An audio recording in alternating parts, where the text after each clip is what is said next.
આ સ્પષ્ટ લખ્યું છે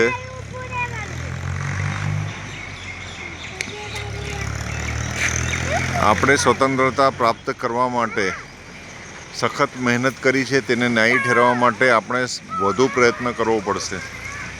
બીજું શું લખ્યું છે કે a war based on Satyagraha is always of two kinds. One is the war we wage against injustice and other we fight against our own weakness. सत्याग्रह पर आधारित युद्ध हमेशा दो प्रकार के होता है. सत्याग्रह पर आधारित युद्ध हमेशा दो प्रकार का होता है. एक वह युद्ध है जो हम अन्याय के खिलाफ लड़ते हैं और दूसरा वह है जो हम अपनी कमजोरियों के खिलाफ लड़ते हैं.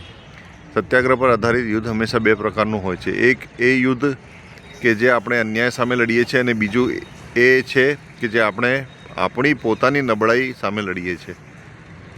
દરેક નાગરિક મુખ્ય જવાબદારી છે કે તે અનુભવે કે તે દેશ કે તેનો દેશ આઝાદ છે અને તેની સ્વતંત્રતાનું રક્ષણ કરવું એ તેનું કર્તવ્ય છે.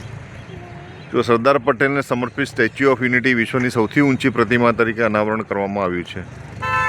આ જ છે સરદારનું કરમસદ, આ સરદારનું ભારત. આજે અમૂલ્ય વચનો ભગવાનને એમના જો દ્વારા કહેવડાવ્યા કે આપણે સ્વતંત્રતા પ્રાપ્ત કરવા માટે સખત મહેનત કરી છે, તેને ન્યાયી ઠેરવવા માટે આપણે વધુ પ્રયત્ન કરવો પડશે.